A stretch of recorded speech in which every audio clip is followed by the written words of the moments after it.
Ensuite, autre commande du menu structure, les collaborateurs.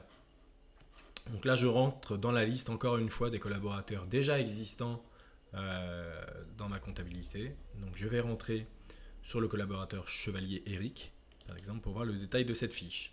Donc cette fiche est composée de deux volets. Le volet identification, dans lequel je vais retrouver les renseignements généraux liés à ce collaborateur. Et enfin, le volet profil, dans lequel ici, je vais pouvoir faire quelques paramétrages. Je vais vous expliquer à quoi cela est utile. Donc déjà, le volet identification, voilà, celui-là, il est assez classique. L'identification, effectivement, du collaborateur, donc le nom, prénom, service, matricule, fonction, ses coordonnées et ses renseignements de télécommunication. Enfin, le volet profil.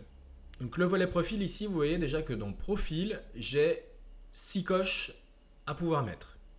Donc, première coche, vendeur représentant. Ici, on va cocher cette case pour indiquer si le collaborateur est vendeur ou représentant. Pareil pour la case caissier.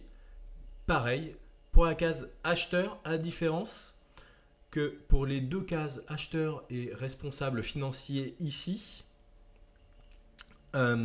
cette coche va permettre au collaborateur de rentrer dans le circuit de validation des bons à payer. Voilà, donc ça, je vous invite à regarder la formation liée justement à la gestion des bons à payer.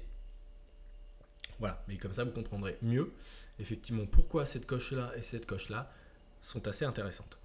Et ensuite, les autorisations d'accès. Donc ça, les autorisations d'accès ici permettent de gérer donc, le niveau de l'utilisateur. Donc ici, dans mon exemple, je vais n'avoir qu'un seul niveau qui va être l'administrateur, donc dans lequel je vais avoir tous les droits. Voilà, je peux prévoir des niveaux d'utilisateurs différents, donc dans lequel je peux par exemple restreindre l'accès à certains menus de la comptabilité. Imaginons que je ne veux pas que le collaborateur qui soit acheteur ici puisse avoir accès à mes comptes tiers clients.